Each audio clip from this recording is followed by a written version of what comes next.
কিছু মানুষ ইতিহাসের অংশ হয়, কিছু মানুষ ইতিহাসের দিশা হয়। আমাদের প্রজন্মের জন্য খালেদা জিয়া ছিলেন দিশা। রাজনৈতিক আলোর দিশারি ছিলেন খালেদা জিয়া। তার কণ্ঠেই উচ্চারিত হতো বাংলাদেশের মানুষের আকাঙ্ক্ষার সবচেয়ে সরল অথচ সবচেয়ে শক্তিশালী বয়ান।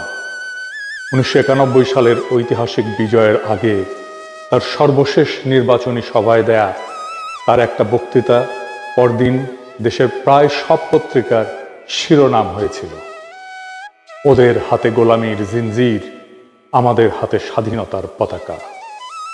বাংলাদেশের কোনো রাজনৈতিক নেতা কখনো দেশের সম্মিলিত ভয় এবং স্বপ্নকে এত গভীরভাবে এত সহজে ভাষা দিতে পারেনি। আমাদের জাতির সবচেয়ে প্রাথমিক এবং সবচেয়ে প্রকট রাজনৈতিক শঙ্কা, ভারত আমাদের একদিন হয়তো মিথিক্যাল অখণ্ড ভারতের অংশ বানিয়ে ফেলবে। হয়তো তা হবে আক্ষরিক অর্থে অথবা রেটরিক্সে।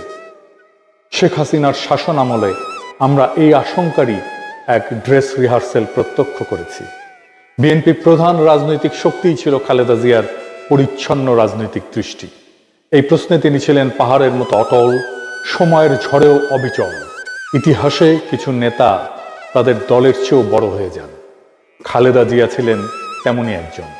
তার দল কখনোই তার নেতৃত্বের যোগ্য ছিল না। ক্ষমতালোভী সিভিল মিলিটারি ব্যুরোক্রেসি আর অলিগার্কদের হাতে তার দল কলুষিত হয়েছে। তার সততা আর বলিষ্ঠতাকে ব্যবহার করেছে কেবল নিজেদের স্বার্থ রক্ষায় আর ক্ষমতার আস্বাদ পেতে। উনি রাজনীতি থেকে সরে দাঁড়ানোর সাথে সাথেই তার দল আত্মসমর্পণ করেছে ভারতের অখণ্ড ভারতবাদী প্রভাব এবং স্বার্থের কাছে। একসময় যার নাম শুনেই ভারত অস্বস্তিতে ভুগত, আজ তার পুত্রকেই দেশে ফিরতে দেখে তারাই আনন্দিত হয়, তার উপরেই ভরসা রাখে। তবু খালেদা জিয়া থাকবেন আমাদের রাজনৈতিক আকাশের ধ্রুবতারা হয়ে। আমরা আবারও তাকাবো তার দিকেই রাজনৈতিক পথ নির্দেশ পেতে। রাজনৈতিক দিক চেতনা হারালে আমরা আবারও স্মরণ করব এই মহাপ্রাণ, এই মহীয়সী নেতৃত্বের অটলতাকে। এই বিদায় অশ্রু দিয়ে নয়, এই বিদায় জানাতে হয় বুক ভরা গর্ব নিয়ে।